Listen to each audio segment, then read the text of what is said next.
things to just work fell on. out of that thing. It actually does for all this stuff. It's all right here. Yeah. Battery is under that, I believe. I wish my other skid steer was like that. Man, this is like. Just flip this down.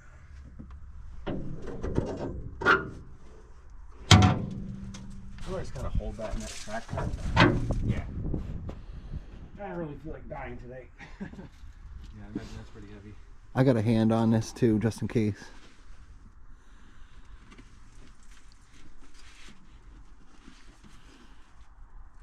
Oh, that's where the battery is, huh? Wow. Yeah. All right. So the positive is a little bit loose. You want me to tighten it up? I'll grab a wrench and Okay, because like I said, it should fire right up. I don't know why it's not doing it today. Because every other time I've started it, fires right to life. So I mean, we could just probably do it from right here. That way we don't have to flip it. true. Yeah. You want to try to? Can you reach it from right there? Yeah. It doesn't have anything though. It did click right when you clicked it. Yeah. Yeah, I'm sure it's just a connection right there. It seemed like it had plenty of battery. Yeah, let me go, yeah, if anything, I'll go grab a hammer and sock and just tap it lower on it. Good.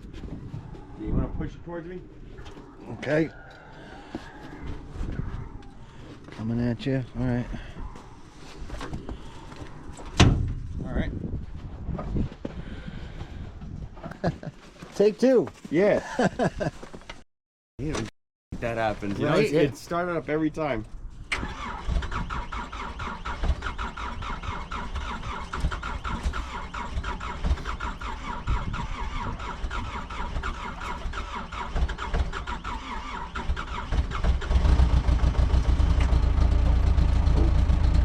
There's a rat in there.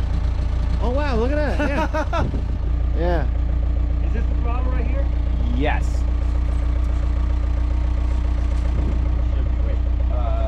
Yeah, that's the throttle. Is it locked up? Yeah. Can I try to tap that a little bit? It's probably just the hinge point. I don't think the cable's messed up. Go forward or backwards? Backwards, I believe, should be throttle. I'm gonna talk to you, but it's an older one, so Lord knows.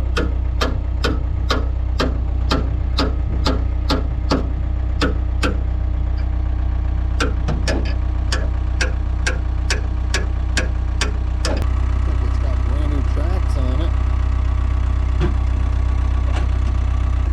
If I were you, I would get the fuel that's in this thing and get it out, because that has been in there for probably 3 to 4 years now. Yeah. Because I've been here for a little over 2 years. It was sitting over there for like that entire time. This was just moved like 2 months ago.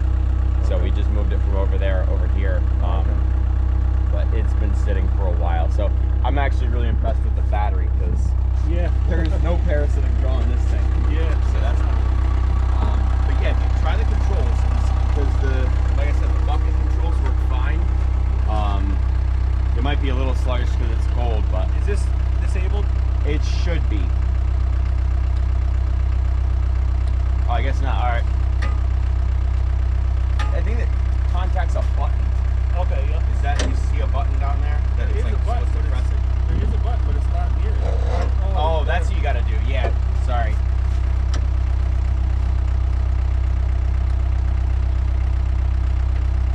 You wanna tap it?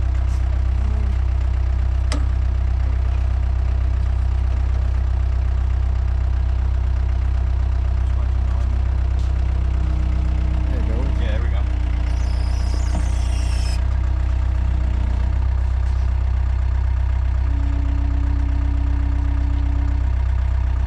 Yeah, see what I mean? It's just, it got us a little bit more movement over here, but not enough to actually move the machine.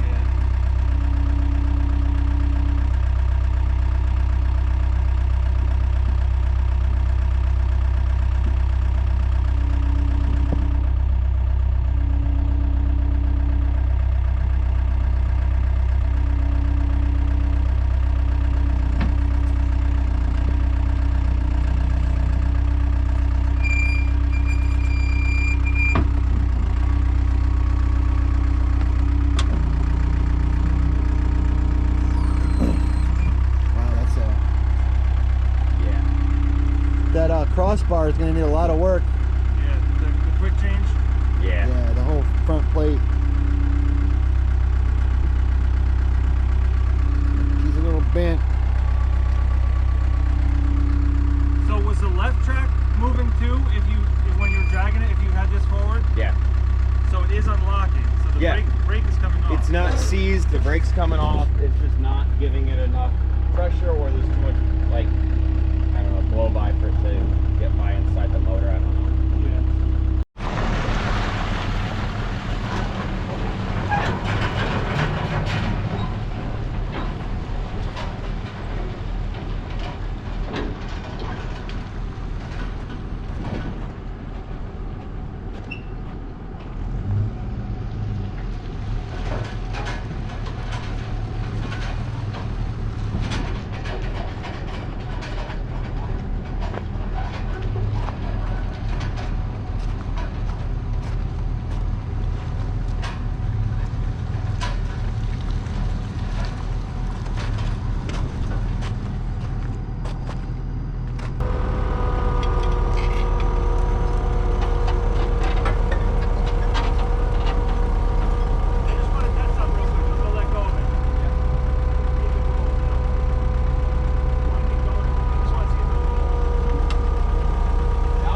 This side's locked up. I'm just trying to diagnose it as I'm thinking about it. Alright, so if you wanna, I guess go as far as you can before you hit the grass. Yeah, I can kind of swing it a little bit. Alright.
Track over here is really, really loose.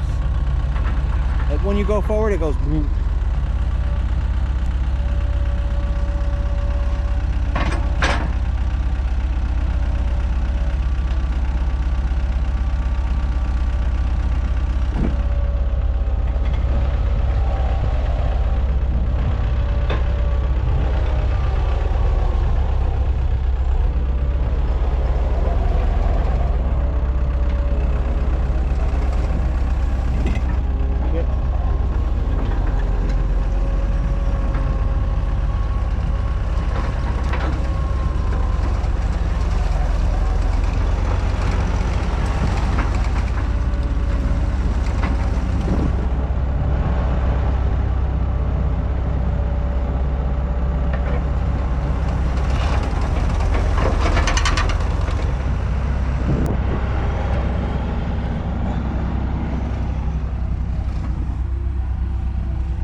You're definitely off center.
right over the axles, so I mean you don't really have to. Probably should go a little bit more.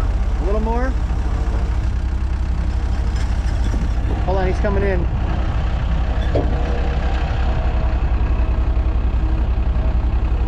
Perfect.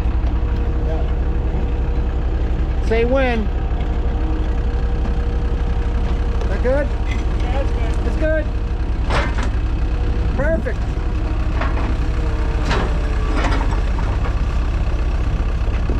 Good.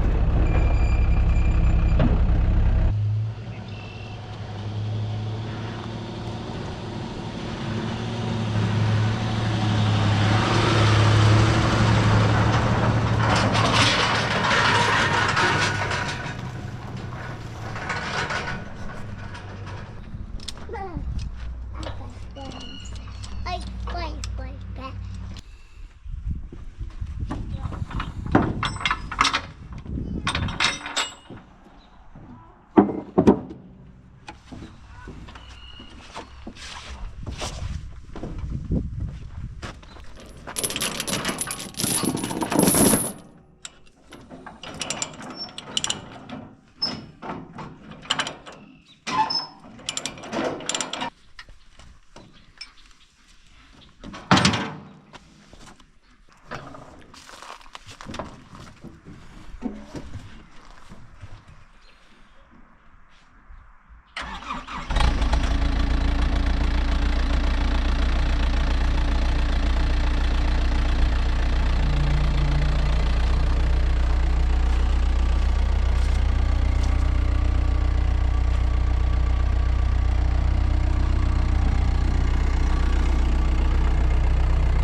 So I just got this early to mid 90s. I'm thinking Takeuchi TL26.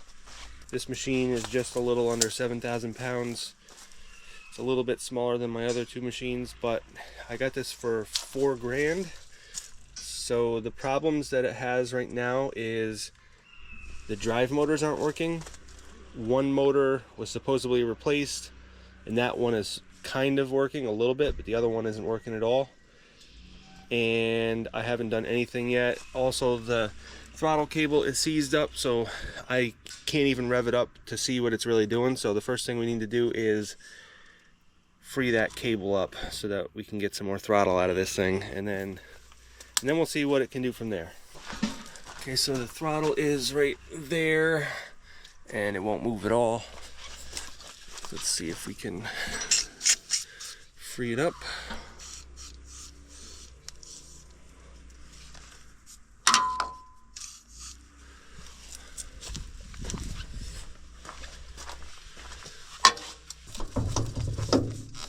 Okay, it's moving a little bit.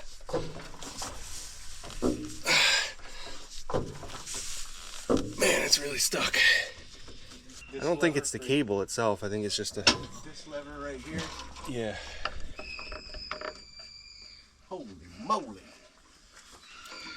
Oh, it moved a bit. Yeah.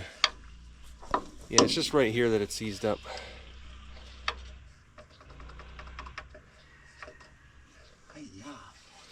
I think the only way to do it is brute force.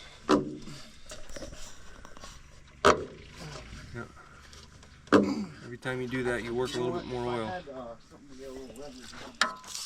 I wouldn't. I don't know. You might break something like that. I think just wiggling it back and forth is about the best we can do.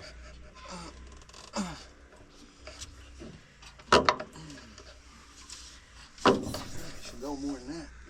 Yeah, definitely go with more than that.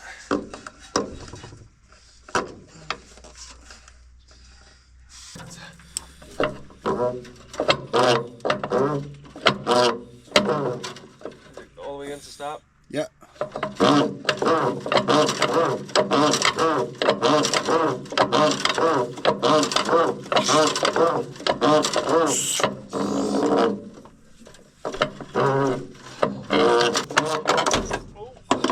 You break it? Yep, I did. You son of a gun.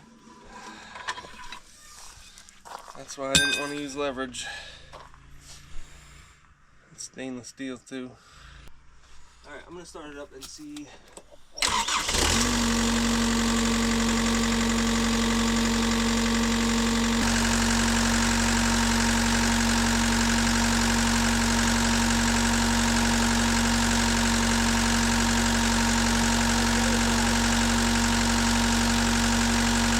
Seen the lines over here jumping when you went. Which one? They were the smaller lines on the side. The one that goes, there's like a straw there. That one was, when you went forward, one was moving, and when you went backwards, the one below it was moving. Huh.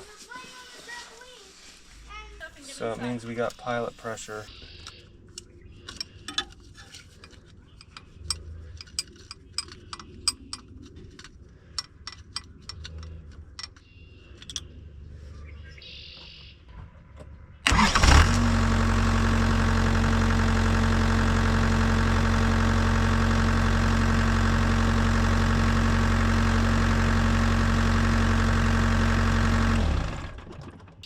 So we know we got some pilot pressure.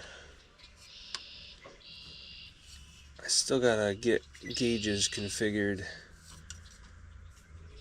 to be able to test it fully, but at least we got something. So these are two pilot lines going to one of the sides. I think this is the right side and this is the left side. This is like the control valve here. This is the control valve for the left side. So we know we're getting signal, which is the pilot pressure. So at this point, I'm almost thinking that we got to check the relief valve next. And if that doesn't have any debris or have a broken spring, then we have to check the actual drive motor, which they said they replaced the one on this side. So it's kind of weird. That's what's throwing me for a loop. So we don't have much to go off yet, but we know that we have some flow coming out of the pilot hoses. We don't know about pressure yet, we just know about flow.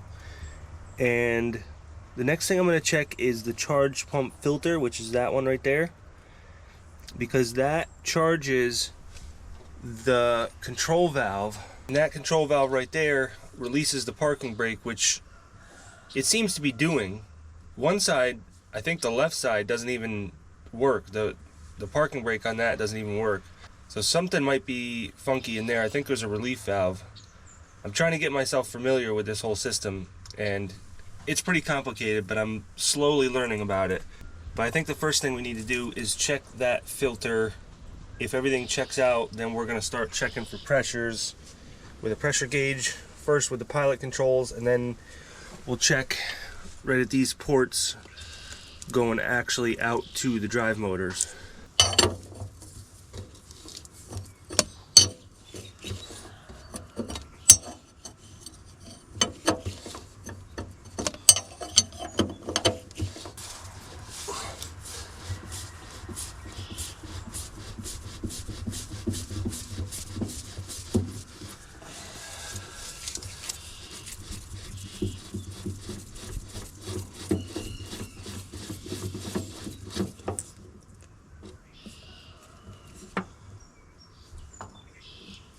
Actually, that's not nearly as messy as I thought it would be.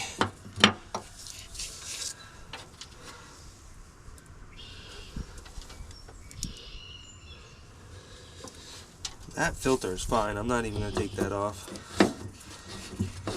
Nothing wrong with that filter. We need to start checking pressures. So I think, without running to the store, I think I have a fitting that can go right in here.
Okay, so when I hit the corresponding spot on the joystick, this is getting up to about 500 psi, so we are getting pilot pressure to the pilot control valve, which that's what this is right here. This is like a valve that basically tells the bigger pump what to do with the pilot pressures. So that is working. So I guess what that tells us is that we do have charge pressure and we do have function of the joystick. So we got pressure going to the joystick, we got pressure coming from the joystick to the control valve. So at this point we're looking at probably the relief valve inside of either, I think there's one inside of that control valve, or if not, I know there's definitely one in the main pump. I don't see the hoses flexing going from the main pump to the drive motor, so I'm pretty sure it's not getting pressure to the drive motor. And what's throwing me for a little bit of a loop is that we do have some pressure going to the right-hand drive pump because it's moving a little bit. It moves for like a second and then it stops. But regardless, that tells us that there is some sort of pressure going to that drive motor, and supposedly that drive motor is brand new, so it's very confusing. It really seems like we got a relief valve that's not functioning properly. In other words, there's probably some debris in it. It must be something to do with debris in the pump. I highly doubt that those pumps are bad. Those piston pumps are pretty durable. And the fact that both of them are doing kind of the same thing, I highly doubt that the piston pumps are actually shot. So there's two pumps here that control the drive motors, and they're right off the back of the motor. And the two big hoses, there's one down there and one right there. That's, I think, one direction on the drive motors. And then these two control the other direction of the drive motors. So in other words, this is for the left and this is for the right, or vice versa. I gotta look that up again, I can't remember. But this should be like forward on left and right and reverse on left and right, something like that.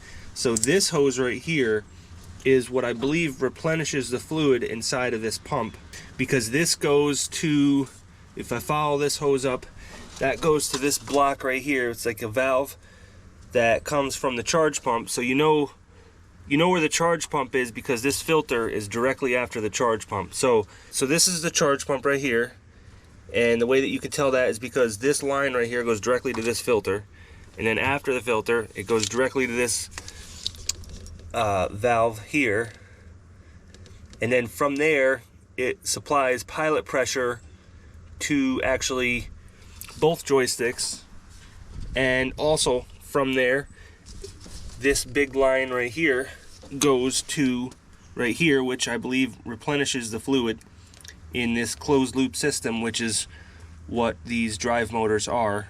I believe the way it works is that the case drain drains any excess pressure back to the tank, and then this replenishes that.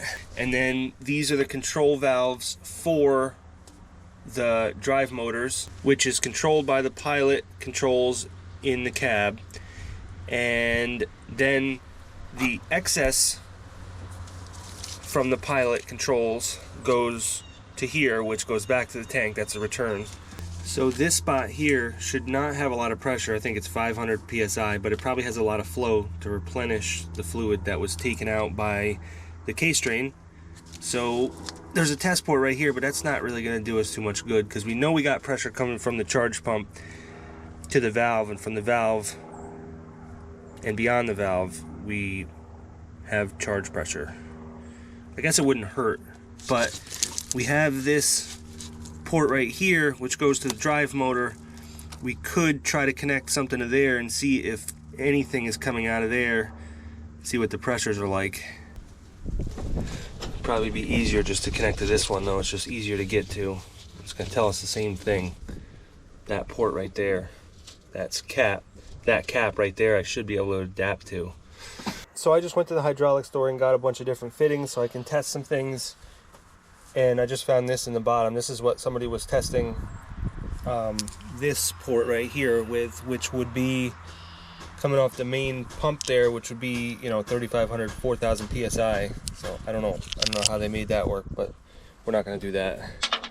So I had to get an O-ring boss number 6 to JIC, and then from JIC to pipe thread. So male JIC to female pipe thread, and then we will adapt my hose to that, and then that should get us right to the pressure port there. We should be seeing, I don't know the specs, but somewhere between 35 and 4,000.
Okay, so what that tells us, obviously we're not getting full pressure to the drive motor.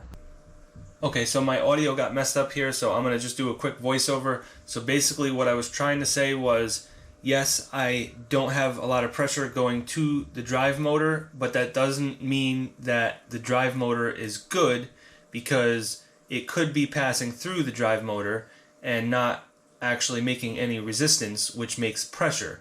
So I might have a lot of flow going to the drive motor, but I don't have any pressure because it's not creating resistance at the drive pump. It would just be bypassing internally and going back out of the case drain on the drive motor.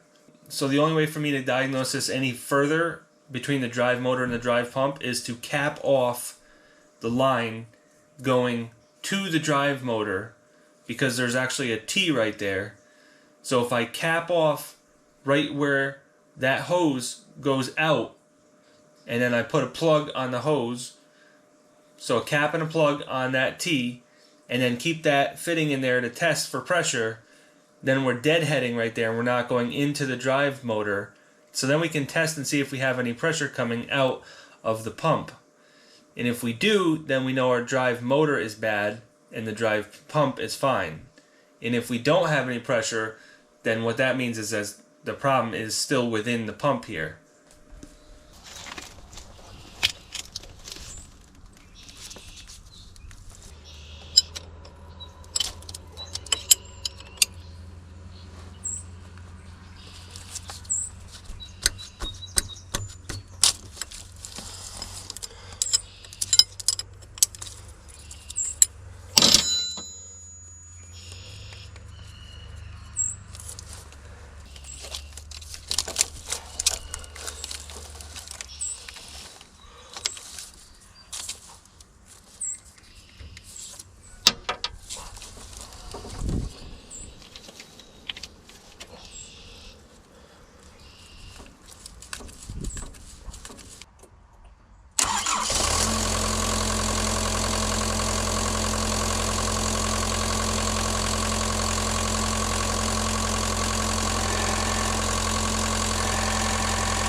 Okay, so you could see 0 PSI, it didn't even flicker.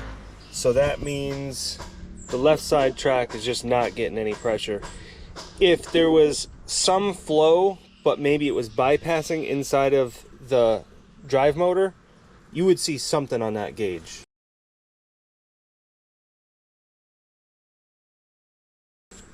But it's showing nothing, so that means that that pump is not putting anything out. The likelihood of the pump actually just not working is very, very slim. Most likely what it is these relief valves have some sort of debris in them. Now, I didn't check the pilot pressure on the left track, but I guess we should do that first. Let's just check all the pilot pressures. I got some more adapters so that we could check the pilot pressure coming out of the joysticks, as well as we could check the pilot pressure at the control valve itself.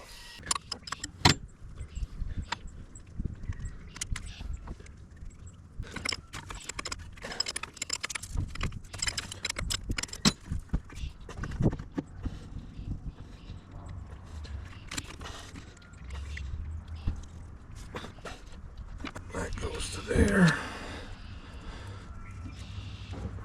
And then we'll just put a plug for the standard pipe plug, or actually that's a cap.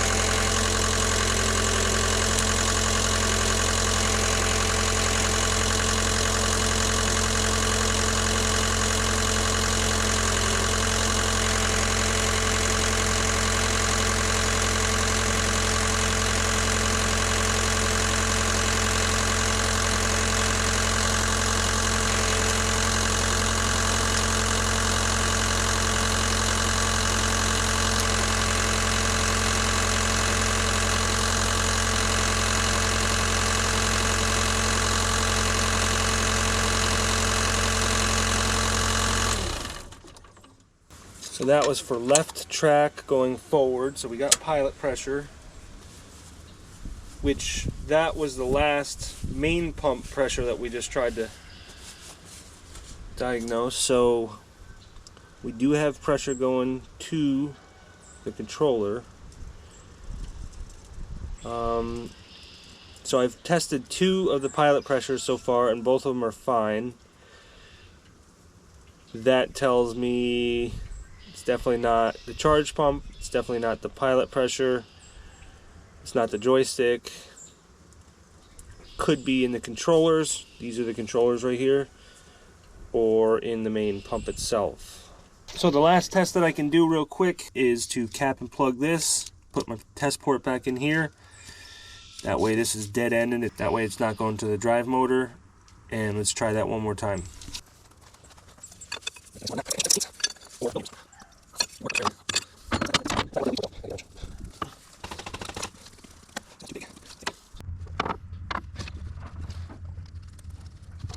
Well, it is.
Please.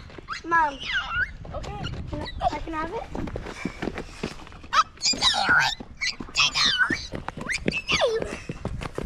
Noah, you realize it's still winter, right?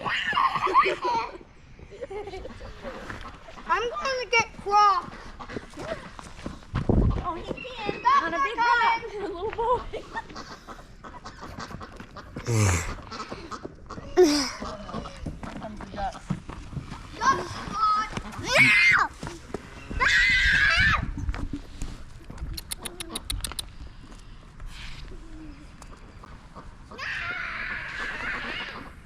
He doesn't have a name.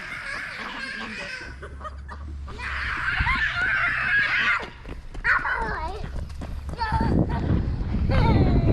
it. Noah, do the hop thing. Do the hop thing. Hop around. See if you can get it to hop.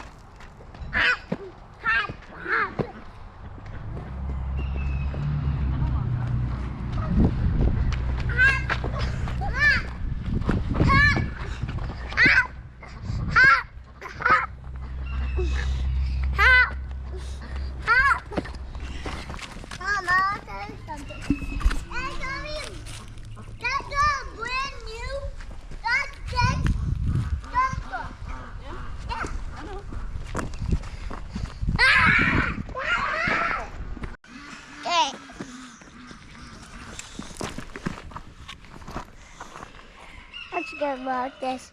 That's a Noah-sized goat. Yeah, I know.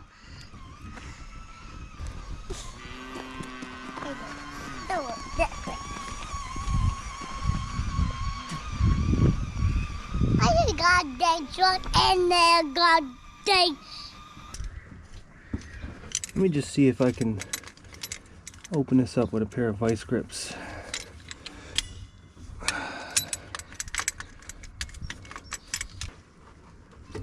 Okay, that's promising.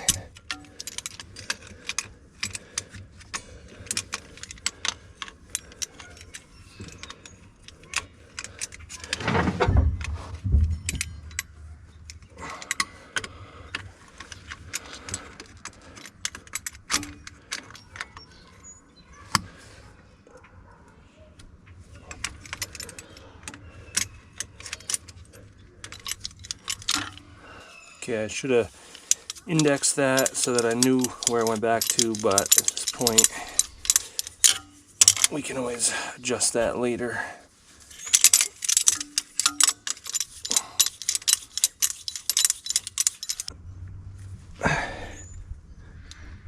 really close.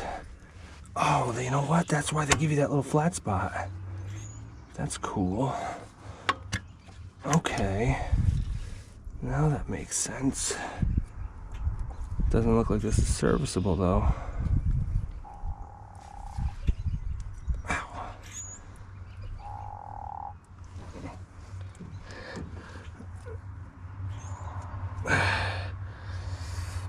Those are actually the valve that moves back and forth with the pilot pressure. So in other words, when the pilot pressure goes one direction or the other, that thing is in there, goes in and out as like a valve. So according to the manual, the relief ports is right there and right there. And they're showing us a view from the side, but that's not what the pump looks like from the side.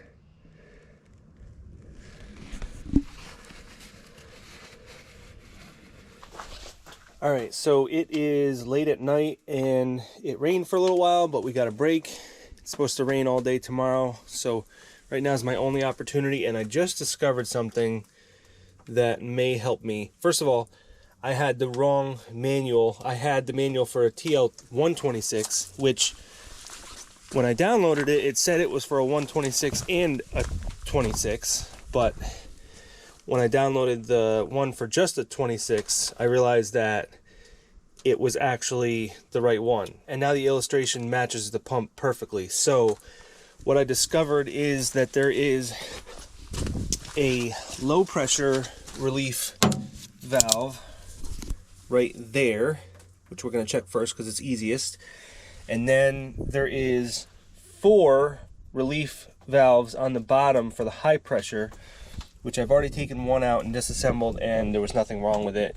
And what's weird is none of these are able to be set. They are what they are, which kind of threw me off. So let's take this out and see what's going on with it.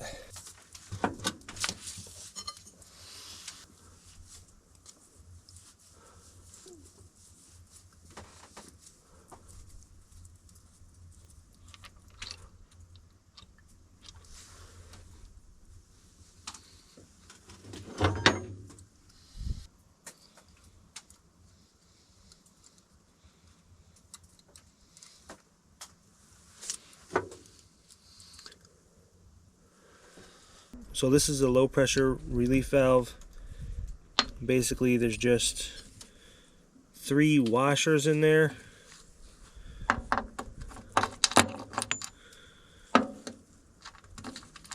And these are shims. And then there's a big ball. There's this piece, which is very big. Nothing to get clogged up in there. And then the spring goes on top of that. So that is not going to be our problem. There's nothing to clog up there. So we're going to put that back in. And when it becomes daylight and it's not raining, I think I have an idea to test whether the pilot pressure is staying the way it's supposed to inside of here. I think it's just so unlikely that both of these pumps just stopped working. Of course, I don't really know the story behind it. Maybe it gradually happened over time, but I haven't done a lot of work to piston pumps, but I did rebuild one time in my mini excavator, and there's not really a lot to them. The problem is this one is really hard to get parts for. But I'm pretty sure that if this was going bad, you would be hearing some god-awful noises. So that's why I'm staying optimistic, because if I do have to rebuild the pumps, I may run into a problem. Because I was looking up parts for this, and they're just not available. So I'm really hoping that that's not what it is, because we may be at some crossroads there. But I still have 3 more high pressure relief valves to check, and I do want to check some more pressures like that one, and might as well check the rest of the pilot pressures, and I guess we'll check the charge pressure too, because that also feeds this pump. And I thought by having good pilot pressure that means that I have charge pressure, but it looks like those two could be separated. So last night, as I was doing some research in the manual and just in general some research online, I came to the conclusion that if I have charge pressure going to these pumps and I have pilot pressure, then this pump is shot if it's not putting anything out. The pilot pressure is what controls it. It gives it signal to tilt the swash plate, and as long as I have charge pressure, it should be functioning. So right now is going to be the moment of clarity. I'm going to check the charge pressure.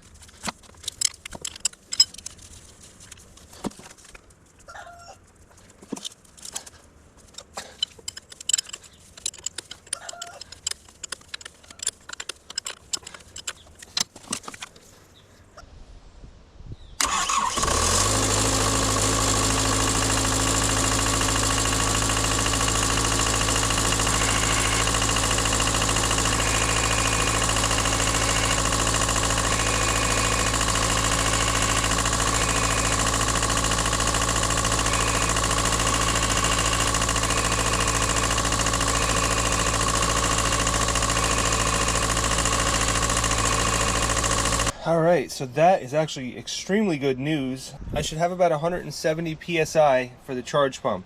So let me explain how that works. This pump right here is for the charge pressure and the pilot pressure.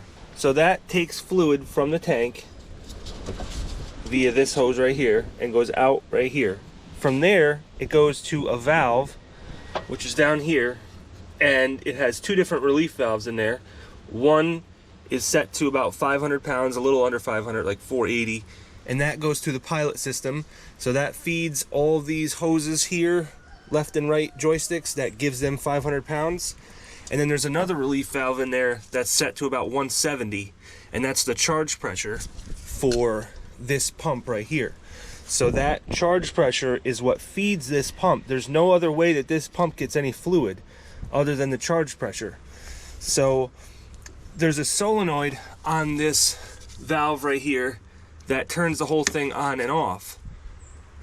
But we know that that's working because we have pressure to both sides. So we have pilot pressure, and we also do have a little bit of pump pressure, not much. So we're getting like a little bit of charge, but not much, not enough to do anything really. So we know that that solenoid is working because that controls everything. So that was one of my first thoughts, is to check that solenoid, but we know that that's good. So at this point, the only thing that could be causing this to not have any pressure right here, and this is going from that valve right there, off of that valve into here, and this feeds this whole pump assembly. So the fact that I'm not getting any pressure here means one of two things.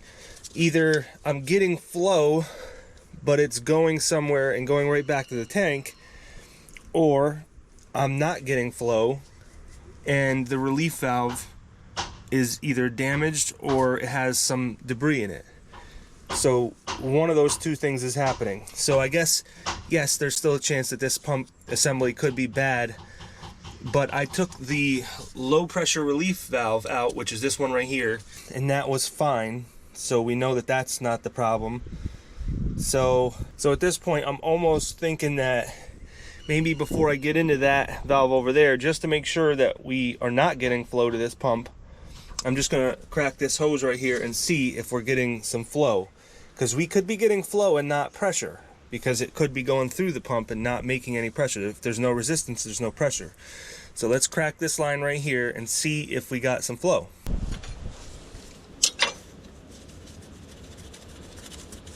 So I know that this should only have 170 pounds of pressure, so it's not going to be like something that could hurt you or something, but it is going to be messy.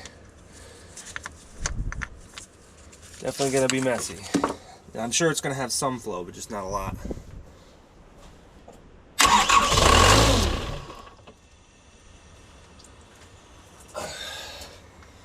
Alright, so that's definitely got a lot more flow than I thought. That's not good. So that means that somehow I need to test right here before it goes into the pump to see how much pressure it has. Alright, so the next step here was to check the charge pressure coming out of that valve, like I said before.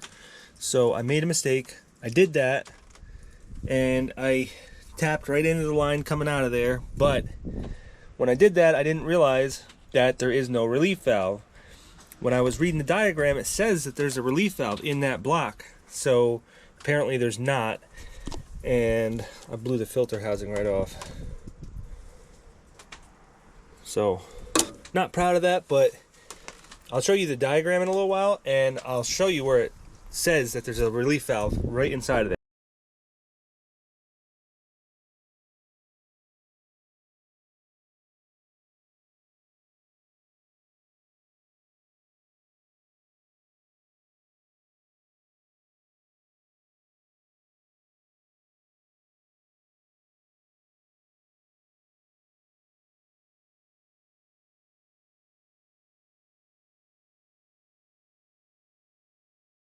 So I'm not sure why that happened, but apparently the relief valve is actually this one right here, the low pressure relief valve right on the top. So at this point I am stalled and I'm waiting for that part, and I'm getting it overnighted to me, and it'll be here tomorrow. So right now there's not a whole lot I can do, but one thing I did do was take apart the strainer, and I checked for metal shavings.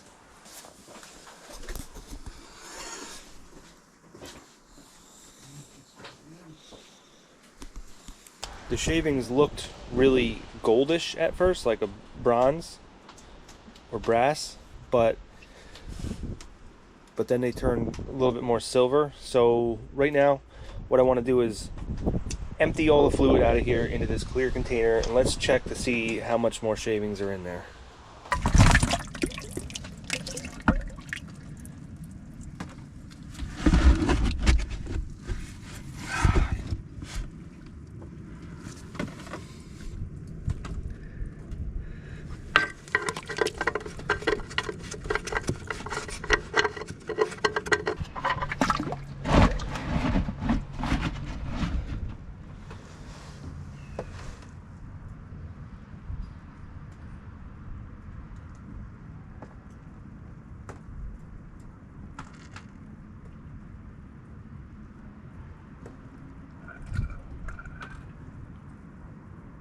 Alright, so not too many shavings in the bottom of that container, but I don't know if you guys can see this, but there's a lot of shavings on the bottom there. They look bronze or brass, but I don't know. Once you take the oil away from them, they kind of look silverish. So there's like that little reserve over there. I'm not sure exactly what that's for, but that's still draining, and I imagine there's still a bunch of shavings inside of that, because that's where the actual return goes to. You can see that steel return line right there. That's where everything goes back to, is in that little chamber right there, secondary chamber, and then it flows over the top to go into here. But there is also just a little bit of flow going out through, because it's not solid welded, so it's slowly draining. So we'll see what that looks like inside of there. But I can already see, like, see right there, right in the middle of the flashlight, there's already a big chunk right there, some sort of metal. Alright, so the good news that I found out is there was not too many shavings once the oil drained down, and the shavings that did come out on the paper towel were all magnetic. There was no brass. So good news for that pump, although we don't know that for sure, because somebody could have drained all of the shavings out before to hide that. Who knows? So we got to keep diagnosing this further. So far we know the charge pump is working. We have pilot pressure going to these control valves. We have charge volume, at least, going to this HST. We have pressure as well, which doesn't really mean anything, because in the long run this makes the pressure. We just have flow coming from the charge pump, and this relief valve is supposed to make pressure, but I'm not convinced that you really need a whole lot of pressure going into this pump. It's really just a feed and even just a little bit of pressure would probably do the trick. So I don't think that we need pressure really, although I don't know for sure. So we could shim this relief valve here. There's 3 brass shims in there. They're like washers. I could add 1 or 2 more to get more pressure, but I'm not totally convinced that that would do much, because that gives us more pressure, but we don't really need pressure from the charge pump. We need flow, and we have that. So again, I'm still waiting on the filter housing, but I want to do a few more things to diagnose this. So these control valves right here are integral with the pump housing, the HST housing. So you can't take these control valves off, which would have made this really a lot easier, because then I could just take them off and diagnose them. But what we can do, I already took this nut off of here and I pulled this out of here. This is like the actual spool that goes back and forth from the pilot pressure. Everything seemed fine with that, but let's take it a step further. All the fluid is drained out right now, so we're not going to really waste too much fluid. Let's take the pilot hoses off of here and actually take this housing right off, this whole little housing, and let's see what's going on in there. It's got to be something with the controls. I don't think the pump is bad. I think it's something with the controls. We know we have pilot pressure going to there, but it's not stroking the pump. So something in there is not telling it to stroke the pump.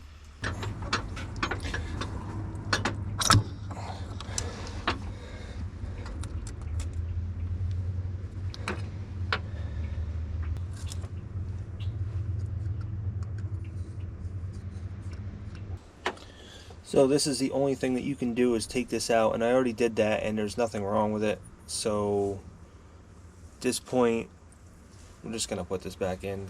I guess at this point we're just waiting for the filter housing, and then I gotta put the fluids back in, and the only thing left that I can try is just shimming out this relief pressure here, and then we're looking at taking these pumps out and tearing them down completely. Alright, so I have some very exciting news. What I did today was cap off all the lines going to the drive pumps. I put caps and plugs on the hoses and coming out of the pump. And I did one at a time, and I couldn't get any charge pressure until the very last one, which was this one, which is for the left side, which I think is the problem.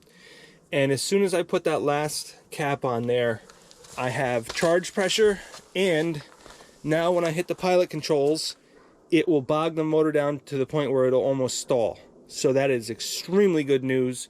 So what's happening is, and by the way, I cracked this line, which is the case drain for this pump, and I took it all the way off, and it wasn't really getting that much flow out of it. So I was like, well, this charge pressure has got to be going somewheres. The volume and the pressure has got to be going somewheres, and if it's not going out the case drain here, then it's got to be going through the motors, the drive motors, and it's got to be going somewheres, because it's not the amount that's coming in. The charge pressure or volume that's coming in is not the amount that's going out. So what that tells me is it's got to be going somewheres. So that means that it's going through the drive motor. So I think what we have here is the right side drive motor is good and the left side is not, and it's just bypassing inside of it. And it's literally bypassing so much that it's using up all of the charge volume and pressure and not allowing anything to get to the right track, or not much anyways. That's why it moved a little bit. So what this means at this point is, what I'm going to do is hook back up the lines going to the right side here and leave the left side unhooked and capped off.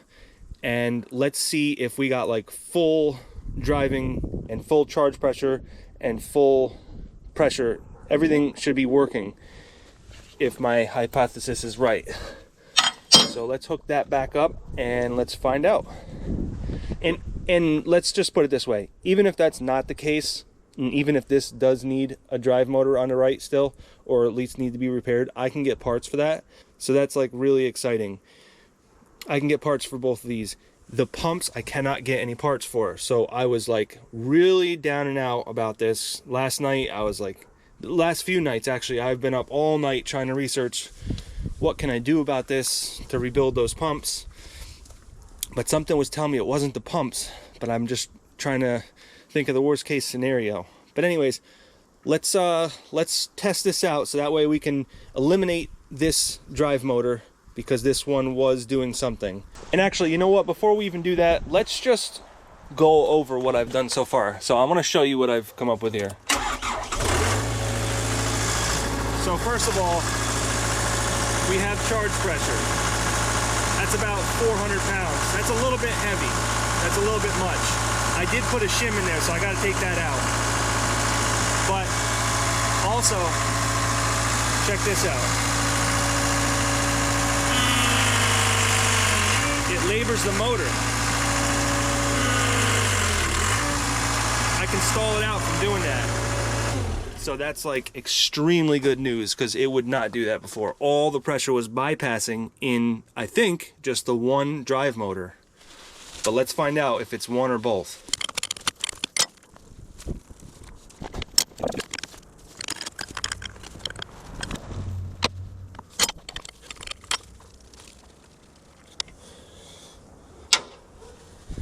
So basically we know if we still have charge pressure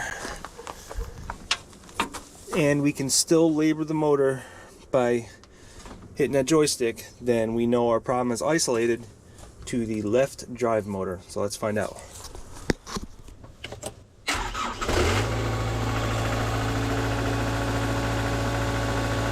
Got charge pressure. It's exciting. All right. Oh yeah.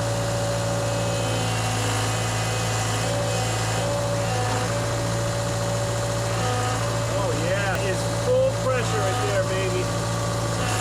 Woo!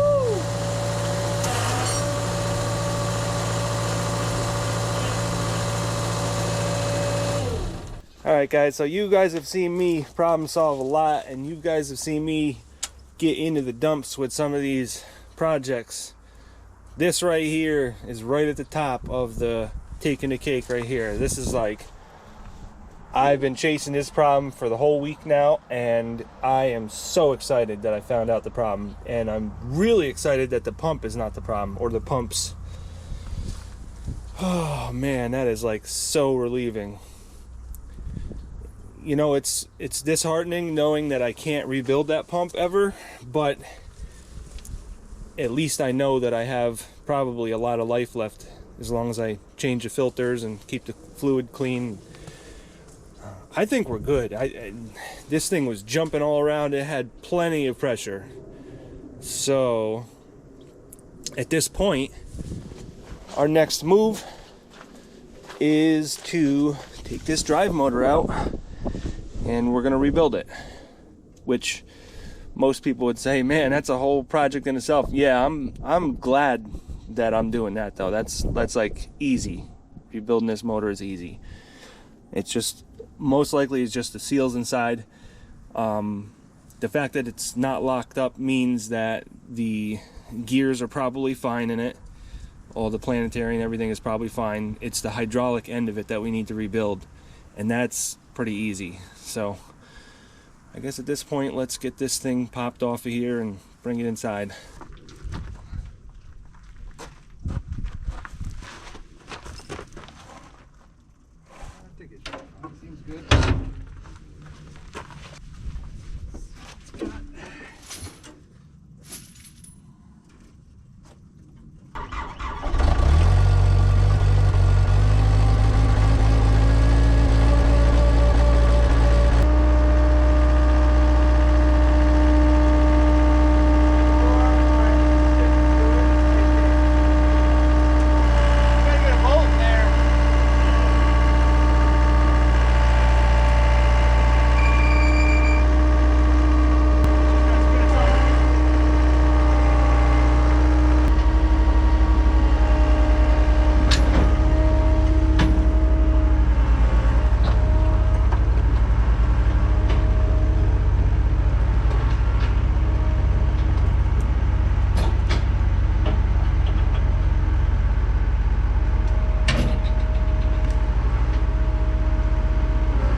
does.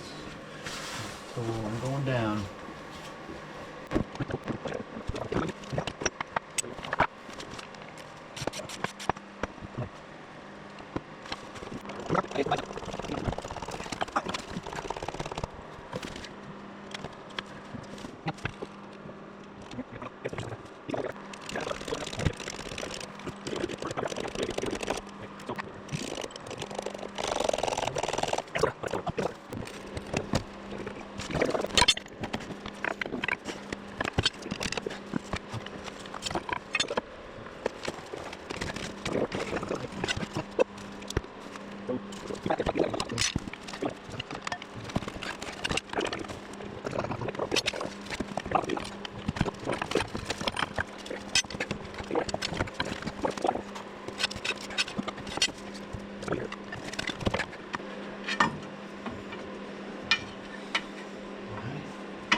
That's off.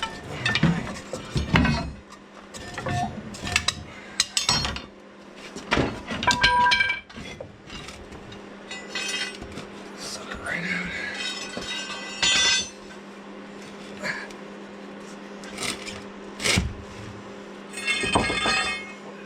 It's it says McLaren. It's Irish for very heavy.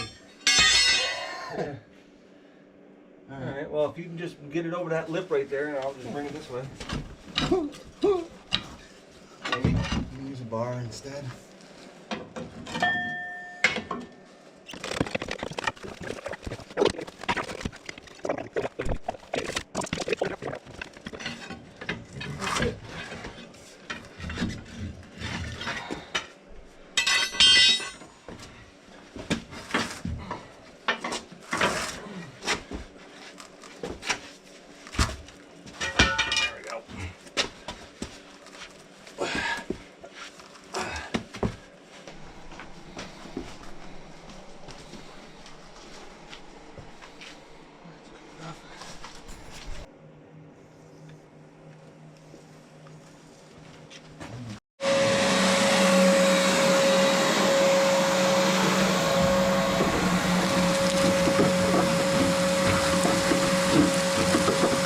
Alright, so in the back of this machine, there's not a lot of access to try to get this drive motor out. There's the suction hose right here, and this is actually a smaller hose that's in a protective rubber hose around it. These need to get out of the way because the drive motor is behind it, and there's really no other way to get to it. Because I got to unbolt the drive motor from here, and I got to disconnect the lines and cap them off. So I need to get these out of the way. I'm thinking take a strap and lift them out of the way. Maybe one can go down and one can go up or something. I don't know, but I need good access here.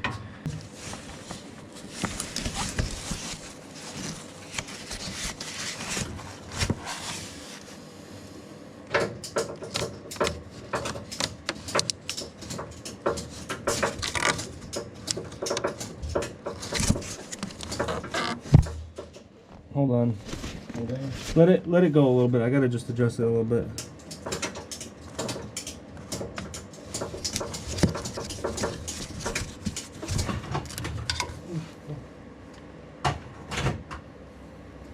More? Yeah.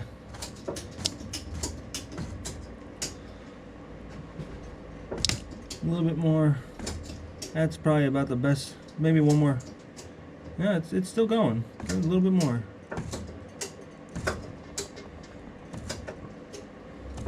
Alright, that's probably enough. Yeah. This is a major ordeal. Why do they make it so hard? Like, even the hoses are just crazy. I know one thing. I gotta stick the vacuum in here before I do too much more, because there ain't. It's just.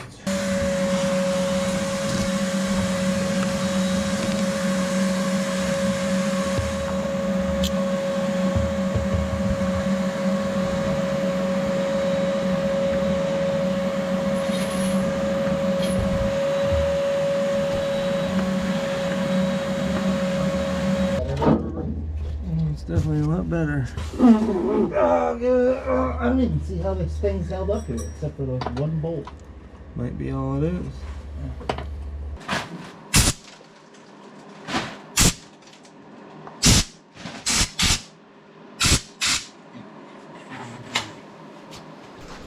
This is all the stuff from the belly pan. It's like frozen too. Yeah. And this is only part of it. This is just to get to the drive monitor. There's still more on the right, right? Yeah. Yeah. There's stuff on the right I didn't even get to yet. It's This like is the most important just to get to where you're going. It's like a 3-inch layer of just debris, dirt, sand, ice. Look at this. Whatever rodent was eating nuts in there. Yeah, big old rat. Maybe I'll find him too.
What?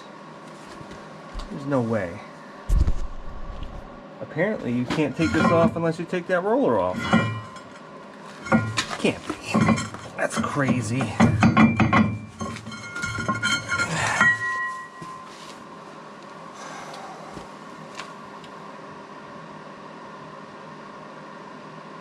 That can't be right. Something's gotta be. Something's wrong. Why?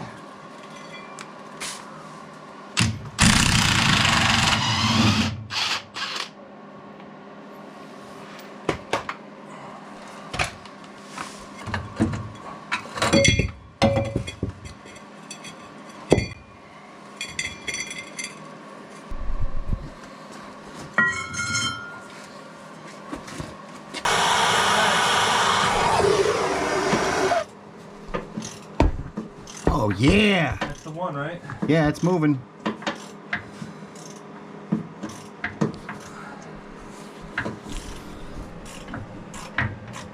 don't know if you can really see that with the camera too well.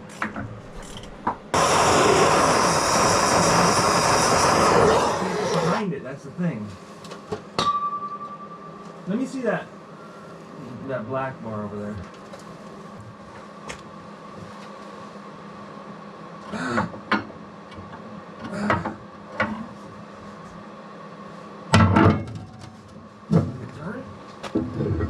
Looks like it's going.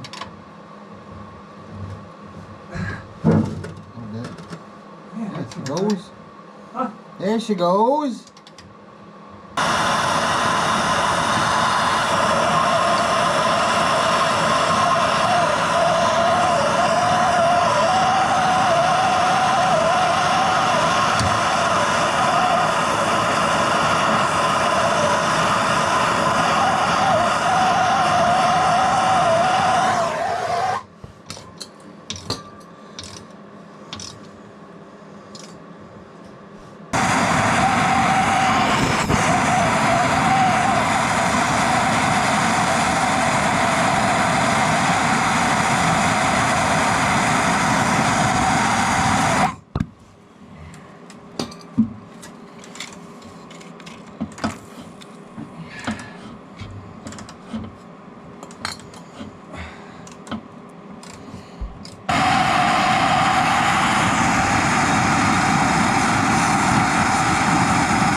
We're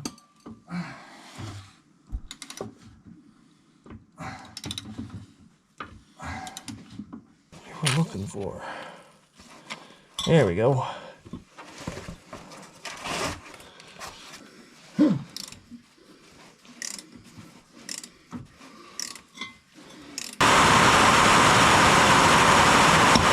Oh yeah.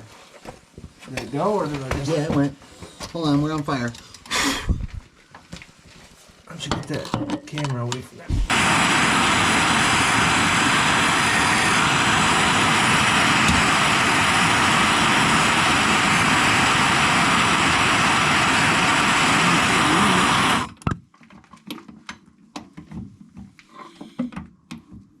I didn't see it move.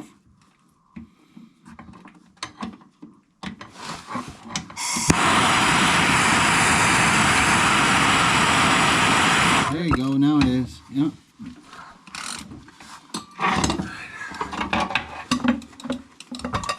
Guess we gotta start being careful because That's the last one. I put a strap on here just to hold it, just in case.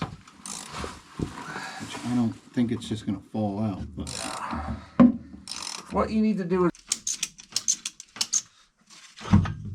Okay. Hopefully that's not the hoses hitting. I don't even think we need this jack anymore.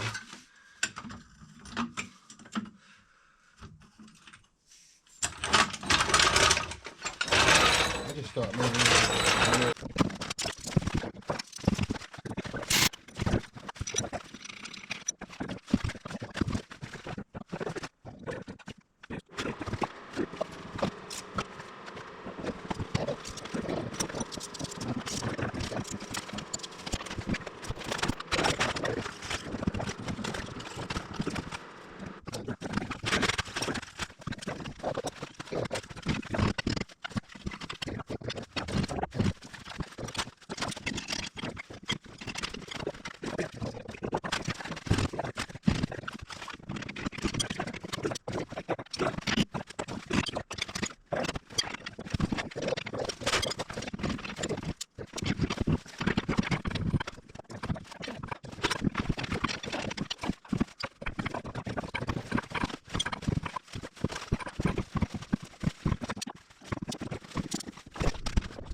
I'll make a notch for both sides, but I think we got it. I think this is it. The only problem is that red hot thing fell in there, so hopefully there's not too much. I don't see any smoke coming out. There's definitely lots of sizzling.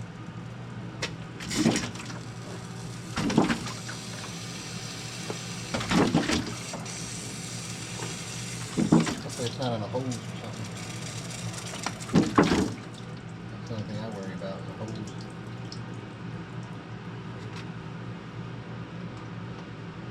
Well, stop sizzling, so. I think we're good.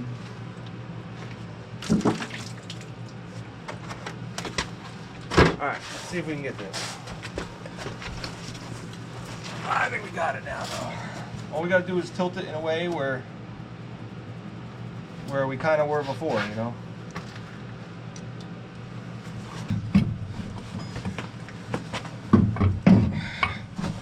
Right to that corner. Right to there. Now, I think you need to pry up maybe or something. Okay.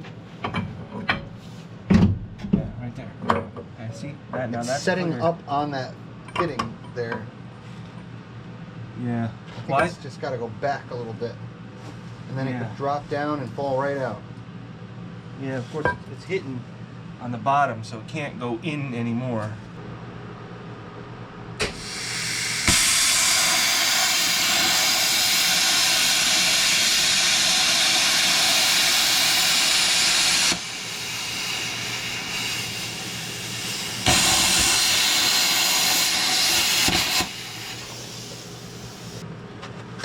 Okay. I think you need to lift it like back further there. Okay. Oh, there we go. Okay. Twist it a little bit. There it is. Now it's just got to go up. Now it's just got to go up like this. There you go. It's out. It's just holding on by that fitting on the bottom. Just get out of the way.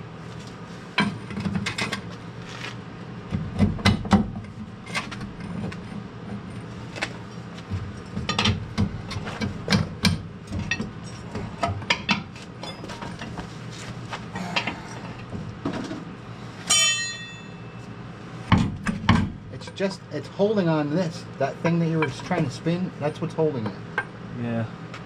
It kind of just needs to go like... It just needs to go straight up. You know, this little nick right here might be still holding it.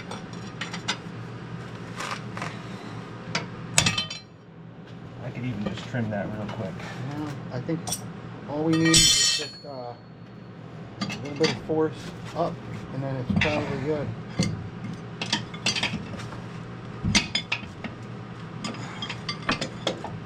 Maybe like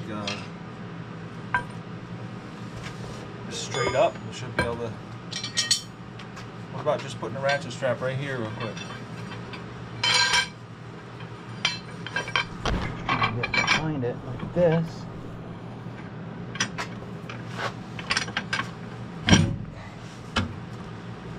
It's doing things. If we just put a ratchet strap right around here right now.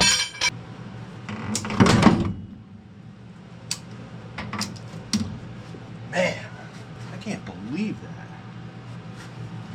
I guess. You want to just manhandle this down? Just get out of the way. I'm just gonna release this. It's good. What the frick? That is the most ridiculous.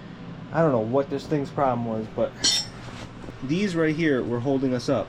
So I took the hoses off here, but this little fitting right here is what was holding us up. So to put this thing back in without having to do all this struggling, I think I'm gonna crack these loose, clean up everything real good, clean up everything really good in here, and then I'm gonna keep these off, put this motor in place, and then put these back on, because there is just no reason for me to have to do that. We've been at this for hours now, and that was the only option. There was no other way it was coming out. It was all because of these. The only other thing I could do is maybe grind down these edges right here, but again, why should I have to do that? And the only reason why I actually did this is because if you think about it, the only force that's going to be on this is going to be upward or inward, both. So this notch right here is not going to matter because there's never going to be any force going downward on that. But what a poor design though. This is just crazy. So I think I'm just going to leave this right here and pop off this motor from right here, leave the planetary there. I'm pretty sure the planetary is fine. I may get into looking at it. I don't know. At this point I think I almost should, just because of how much of a pain it was to get out. Just sort of inspect it, but it seems like it's fine.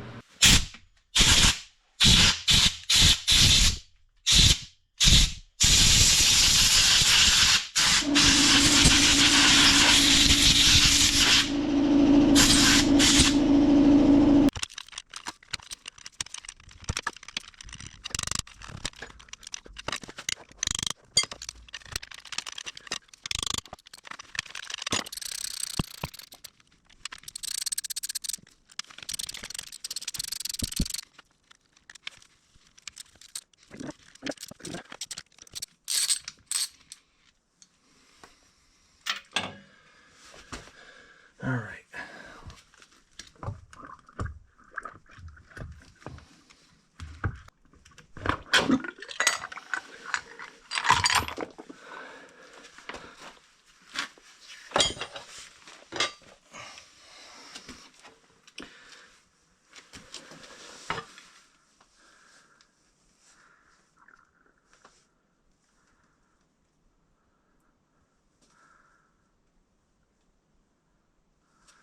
Alright, so I can see right off the bat Bad bearing right there.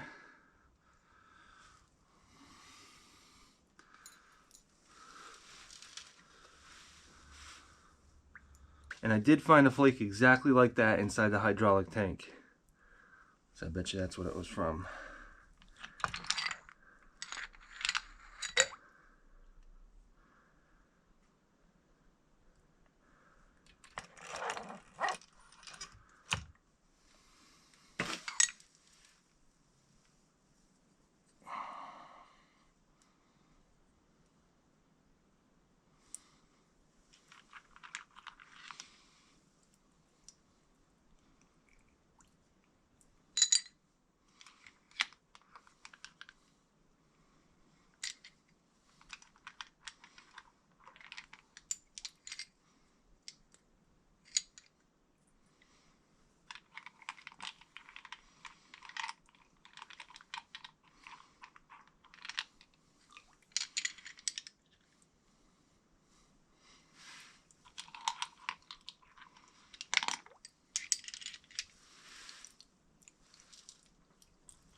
So far the only damage I really see is this bearing is just disintegrated.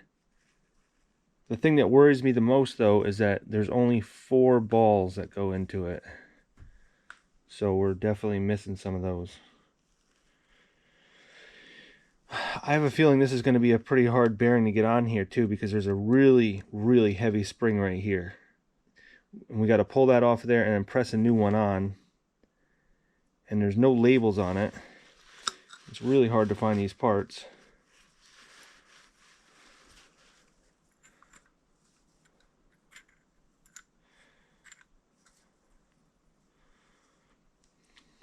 But the barrels look good, no scratches. The pistons look good, no scratches. I was surprised to see that this is actually like a steel material on here.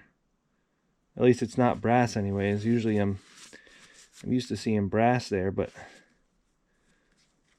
they look pretty good actually.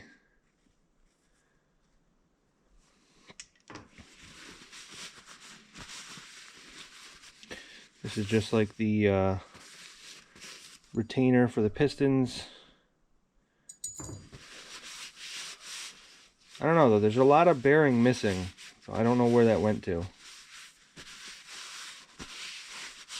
Could have been something that disintegrated and went into the hydraulic system, and then people before me, not the people directly before me, but the original owners that this happened to, the stuff might have disintegrated into the hydraulics and then they took it out of the filter.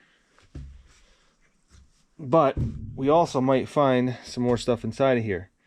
So this plate right here, it looks like there's some scratching in it, but I've seen worse.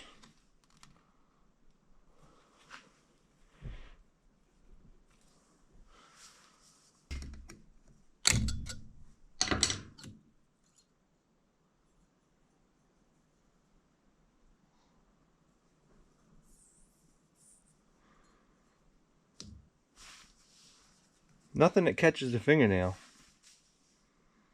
My plan was to clean this bench off to make this happen, but this took like a half a day more than I thought to get out. So right now I'm just sort of rushed, and I'm really curious to see what's going on in here.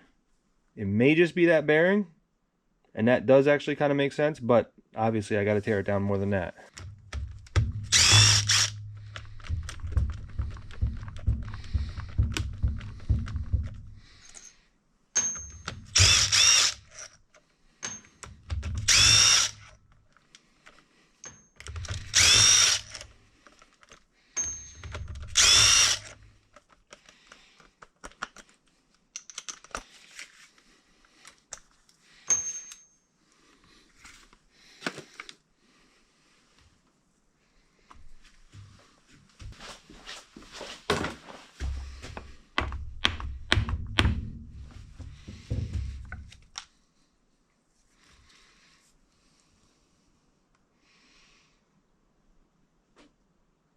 The rest of this is like a valve body.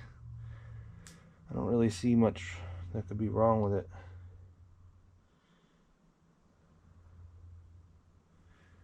O-rings seem to be fine.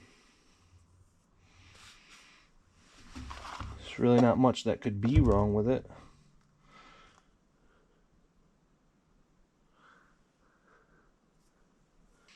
It's absolutely dry everywhere except for where the O-rings are, so nothing's leaking past each other.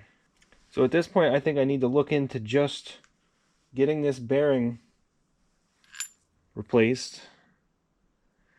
And I need to look at the final drive too. I wouldn't consider that wear. There's not enough wear on that. You can almost pick up a little bit with your fingernail, but it does not catch my fingernail. Just not enough wear there to worry about getting a whole kit. I thought I'd be for sure getting a kit for this because it's a good idea, but if I don't have to spend $600 on parts that are perfectly good, then I'm going to do that. Literally think that that bearing is all I need to do. But again, we won't know for sure until I take apart the final drive. So this is the outer race of that bearing, and I have no idea how I'm going to get that out of there. But we'll have to get real creative. There's not even enough room to get a Dremel in there. So yeah, I'm not sure.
So it's probably hard to understand through the video, but there was various parts of this project that took an astronomical amount of time to do. Just to name a few, taking this cover off here, that took me like a few hours between getting this retaining ring off and then actually removing the cover. That took a lot longer than it looks on video. The other thing that took a crazy amount of time was getting this final drive pulled out of here. That was one part that took a long time, and we're dealing with a heavy thing that can drop on your feet, and we put pads on the ground, but that took a long time just to figure out exactly where we needed to notch and get that out. And in the meantime, we were like struggling. And the other thing that took a really long time is getting these bolts out, because there was so much debris in here you couldn't even see where they were.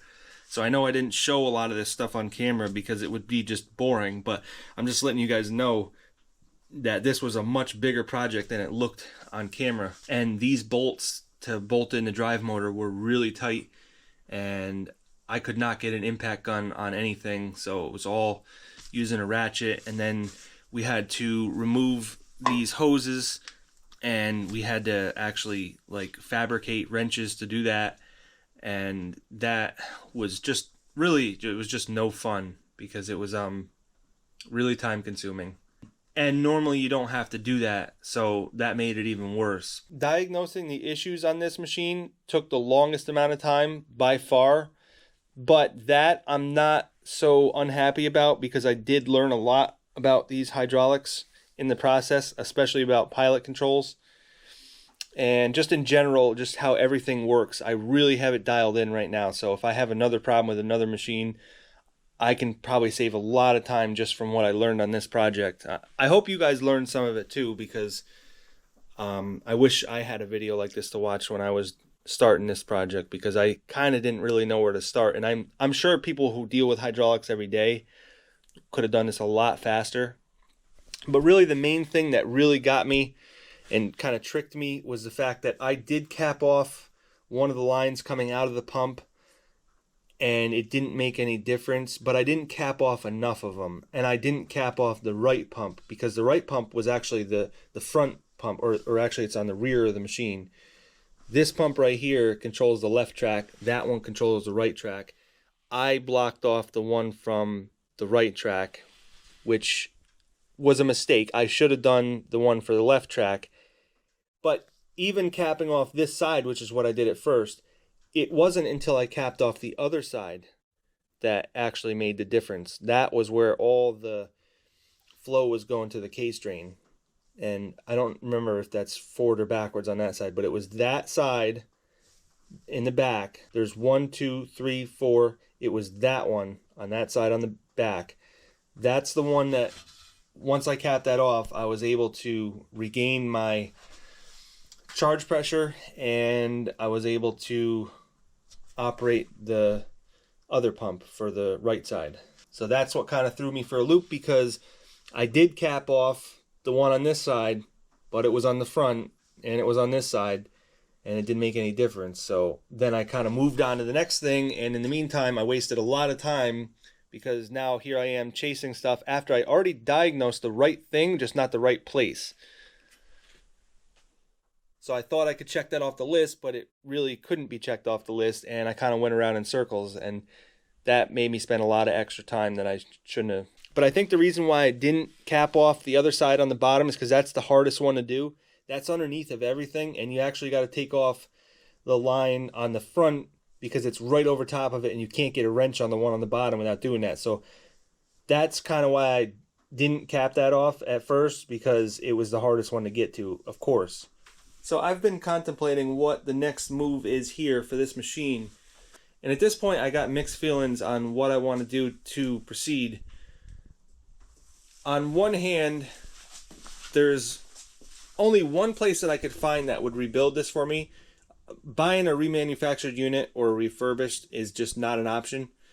So the only option I have is to have somebody rebuild it. The other option is to rebuild it myself.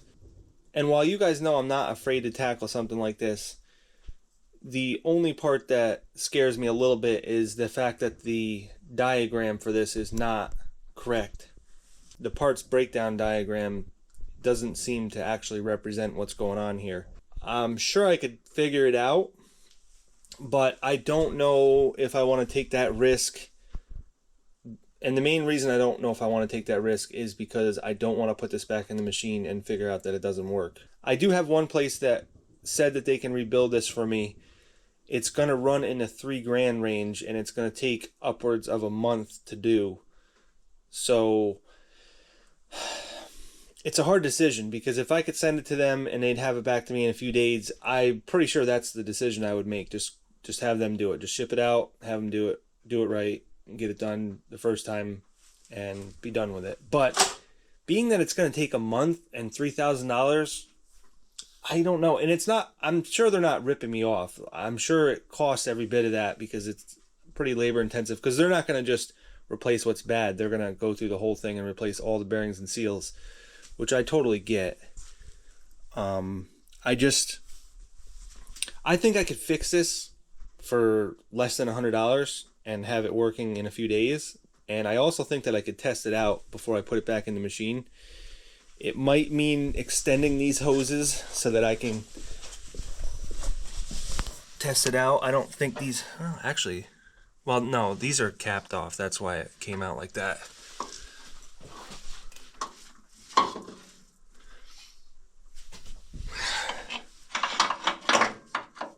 I don't know if these are actually going to reach outside of here to have the drive motor sitting right here to test it out before I put it back in.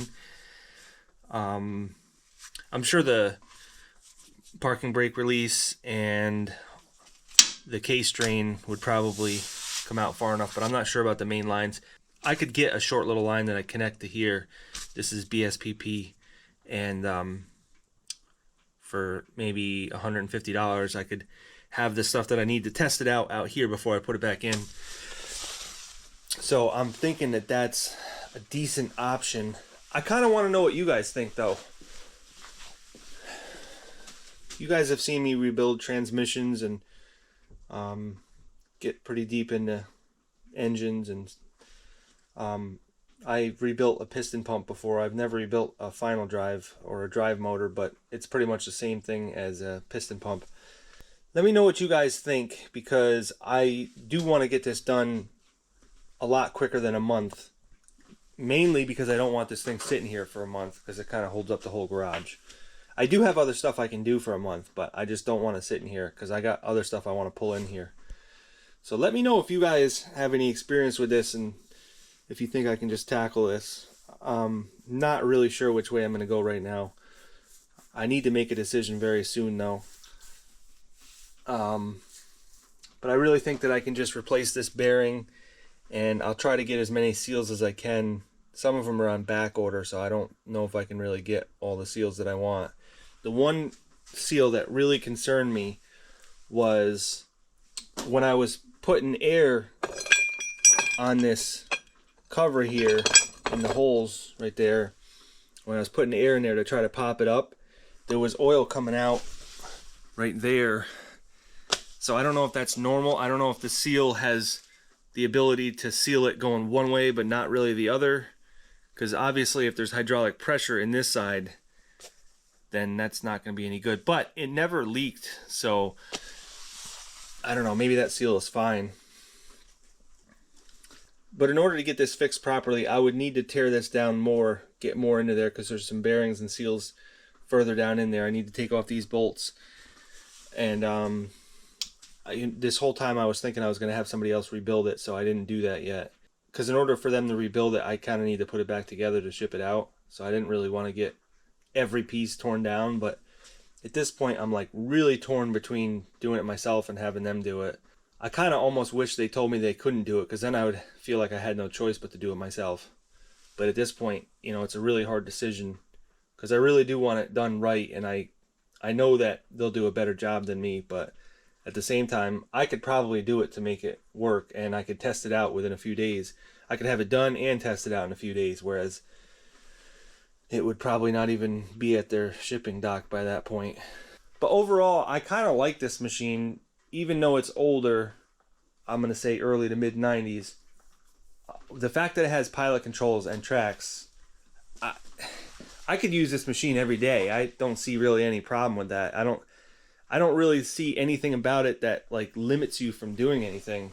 It's got auxiliary controls, but you know, it's probably not as comfortable as the other machines. It's probably a little bit louder, and you know, I don't know. The lifting capacity seems fine on it. I don't see any problem with that. But when I get this machine running, I know I've said this a million times, but I think this will be the machine that I actually bring up north to the Adirondacks to leave up there as a machine that I can use for the off-grid projects that I'm going to be starting. I know I've said that for like 3 different skid steers now, but I really think this is going to be the one, because I really do need tracks up there, and this machine is worth a lot less than that JCB, so I'm more comfortable leaving this one up there. And to tell you where we're going to go from here, we're going to do one more video on this skid steer. This is something that needs to be addressed. That's pretty bad. So that will be in the next video. We've already spent a lot of time cleaning stuff out of here. Like, we spent hours vacuuming all the debris out of here. So it's pretty clean now. I know you can't really see it that well, but we've taken like, I don't even know, probably 3 5-gallon buckets worth of stuff out of here. We got this all cleaned up in here. It's totally dry and cleaned up. The only thing that we haven't cleaned yet is going to be this other side here, where this drive motor goes in here. And then we still got some stuff here, but other than that, we got this pretty well cleaned up.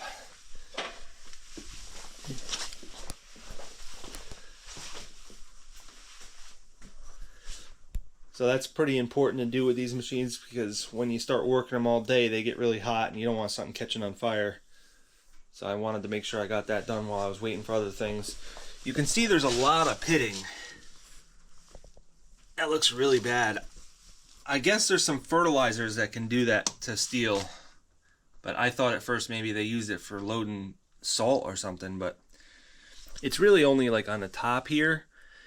This isn't pitted at all, and the side isn't pitted here.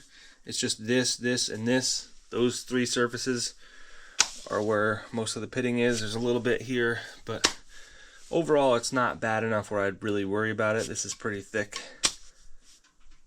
And the nice thing is this is all accessible. I went and looked at an excavator one time that was a lot worse than this, and it needed lots of places replaced, and it was a pretty new excavator too. I'm not sure how that happened. It was probably sitting next to the ocean loading salt or something, I don't know, but this is almost nothing compared to what that excavator was, and it was really, really cheap. I could have bought it, but I had to rebuild like the whole undercarriage on it, or the whole frame of the undercarriage. But for $4,000, and let's say worst case scenario, I got another $3,000 into the drive motor, various things like fluids and filters and stuff, you know, so maybe $8,000 altogether. Not bad for $8,000. Definitely not bad for $8,000. I bet there's a lot of people that wish they could find something like this for $8,000. Now that's not including my labor too, but I'm just saying, you know, the labor we can kind of consider taking care of with the videos. Nowadays, it's hard to find even a wheeled machine that's in this condition for $8,000. So to have one with pilot controls and tracks, that's like unheard of. So on the next video, we're either just going to have the motor ready and it's going to go back in, or I'm going to rebuild it. So it might be a longer video or it might be a shorter video. I'm really not sure yet. I'll definitely take into consideration what you guys say in the comments. I'd like to know what you guys would do, because I'm like 51% leaning towards doing it myself. But I don't know. We'll see. I'm not afraid to tackle it. If I have the opportunity to have it done right by somebody else that does these all day long, that's all they do, then it does make sense to have them do it. It's just the time and kind of the money that's involved is making me kind of think I should think about it for a little bit. So let me know what you guys think. And that's it for this video, and I will see you on the next one.